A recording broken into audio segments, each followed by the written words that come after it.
next panelist is Dr. Sumeet Suseelan, Chairman, AviationGuru Jharkhand State Skill Development Council. Dr. Sumeet is the Chairman, AviationGuru Jharkhand State Skill Development Council since 2020. He is also the Group Chairman of International Institute of Aviation Private Limited. He is also the Chairman, Om Arohanam Global Foundation and Director, God's Own Taste. Dr. Sumeet has published many books, namely EQ Soft Skill for Corporate Career, Airline, Airport and Tourism Management, Introduction to Airline Industry. Dr. Sumeet has been awarded the Best International Author Award 2022 at International Education Summit, Dubai. He also received the Corporate Guru World Summit Award 2021 and numerous other awards. Welcome to the panel discussion, sir. Again, I would request all the panelists that due to paucity of time, can we please restrict the discussion to around 20 to 25 minutes, please? Sure, I think everybody is hungry also. Thank you so much. As short as possible. Good afternoon, everyone. Good afternoon, panelists. And thank you for joining us for today's panel discussion on talent resource challenges in the drone industry and bridging the gap through Skill India. The earlier panel discussions have already set the tone for, in fact, both the other panel discussions, but I'll set the context over here. We will start by discussing the demand and growth in drone industry. Thereafter, we talk about the sourcing challenges and how we can bridge the gap. And in the interest of time, we try to keep it short. I'll start with you, Mr. Nagendra. You're the founder and CEO of one of the best drone manufacturing companies in the country. How many drones do you manufacture per month? First of all, thanks for giving the opportunity, Mr. Rashid, and AACC, and as well as the HAL. Considering the time, I'll straight jump into the question.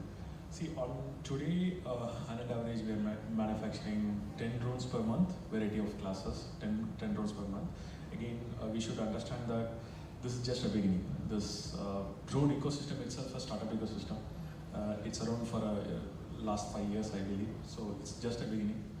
And you know, on a year we do about 100 pieces of drone, 100 plus. Right. And what would be your workforce requirement per drone? See, there are multiple teams put together. If you ask me, when it comes to only production side, in level of 2 to 3 heads jointly develop a drones. Again, depends on the sizes. We just to set a context that we manufacture drone for enterprise, military drones, and also for the delivery drones. If you take it typically a delivery drones, it will be slightly bigger in size. The bigger in size, more complex in nature. Right. So probably take about 5+ people also involved in to develop a particular one equipment. If it is a regular, this enterprise, those sort of things, 2 heads will do the job. But for the sake of discussion, let's say for the manufacturing and production side of your drone, what would be the workforce like? Yeah, it's in an average 3 people team. 3 people. Per drone. Per drone, okay. And this is 100% utilization that you would have in your company. I'm just trying to assess the current demand. See, my utilization rate is not 100% as you can tell. Actually, it is somewhere above 75-80%. Right. Okay. And when would you expect growth in the production of drones coming from your, generally in the industry? So it's really scaling up, but what I see is the rapid scaling up, like a 100x kind of growth, the 3 right. digits. I see at least next 2 to 3 years, still some infrastructure things are getting ready. So probably next 3 years we'll be seeing the 3-digit kind of a growth. Right. But as of now, the scale already we are in the highest. I can tell fortunate time to be a drone industry. This is something. A lot of policy changes. A lot of the basement is getting ready. As if you see the last 6 months, we got 6 more policy refined. All these things are happening. But there are some practical and logical issues which I think smell like team, DFI, all they are trying to sort it out. Right. Probably now it will be in 2 digits, the growth. The rapid growth of 3 digits will happen for my eyes at least next 2 to 3 years later. 2 to 3 years. All right. Let me take that question to you, Dr. Sumeet. What do you think it will take to reach a growth of 100x? I mean, like Mr. Nagendran just pointed out, saying it's the infrastructure policy changes, but what according to you would bring that 100x growth? See, the demands are very high nowadays.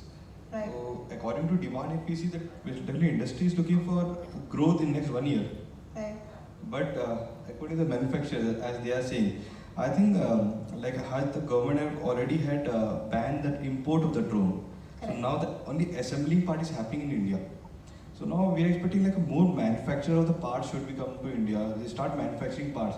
If we get all the parts within India, I don't think that it will take much time to be the global hub for drones.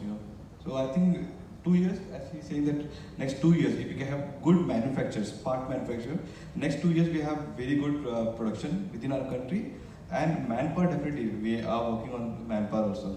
Right. I'll pick you on that point, what you mentioned about having more auxiliary small manufacturing companies. But let me continue with that discussion with Mr. Smith.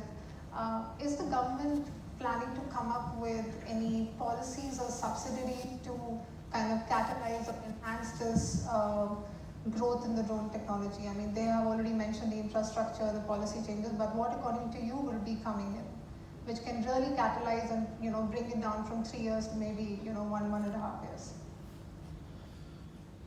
So first of all, thank you everyone for being patient and waiting to have your lunch and listen to us. Divya, to specifically answer your question, I think anyone in the industry, if they're expecting any more policy changes, then probably they don't understand the ecosystem well. There is absolutely no policy change required. As opposed to the manned aviation ecosystem and various other industries that is not under aviation, I think the drone industry has almost, and that almost is 99.99999% of policy requirements, everything is satisfied. So nothing required from policy perspective. But because this is a new technology, most people don't understand where this drone can be used, what benefit can it bring, and how much time, cost, effort saving can it do. It is not just a aerial, cinematography kind of application, but right from aerial cinematography to survey and mapping of villages and forests to literally transporting some 100 to 200 kg of goods in the high altitude mountains. All of it is drones, and drones, unmanned aerial vehicles, unmanned aerial systems, all of it is commonly drones. So once more people start understanding this, the demand increases. Because the demand increases, either the supply matches it or new companies come up and try to so more ask from the government would not be policy, it will be more education, awareness, industry bridging to adopt new ideas, make change in business processes, and try and accept and adopt drone technology as fast as possible. Because definitely drones is not a good to have technology, it's a must have technology. If something can help you save 50% of your time, it can do it in 10% of the effort and bring about cost saving of, let's say, about 5 to 10 times, then why would you not use that technology? So that's what should be the next few steps, adoption of drones, which will lead to then more manufacturing, and that will need more skill and all of that. Since you are heading Drone Federation of India, that acts as a bridge between the industry and the government, have you seen more enrollments? Since you're mentioning that it is more about adopting the concept of drone technology, so have you seen more and more people coming and becoming members of TFI? Yeah, definitely. I mean, in fact, now there are a lot of people where we have to tell them don't manufacture drones, because not everyone has to manufacture drones. A lot of people have to become service providers. A lot of people have to become only customers. So large corporates who are, mining corporations, for example, large industrial, conglomerates, oil and gas companies, power line companies, we tell them you don't look at drone services as a line of business, you just be customers.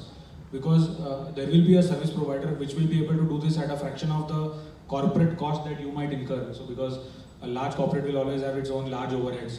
So you are never going to be able to match the cost efficiency of a small service provider. Correct. So some people need to be customers, they should remain as it is. Then there is a lot of whole burst of people who should become service providers. So Nagendra makes the drone, can sell it to about 20 companies. 20 companies can then you fly the drone for a power grid corporation, for a Tata Steel, for a Odisha Mining Corporation, and that will accelerate adoption in a fast way, because we are not expecting the mining corporation to buy a drone that is going to cost them, let's say, 10 lakh rupees or 50 lakh rupees one time. And the moment there is a capital expenditure and the decision maker does not understand how this capital is going to help me, the adoption never happens. Till the time the person is not convinced, he will probably not want to spend the $100 or the $10,000 or whatever that number is. So best thing is to use drone as a service. That is the model that the entire industry is promoting. Some people make the drones, about 10 to 20 times more companies will be doing drone services, and that is where the most important new set of members are coming in.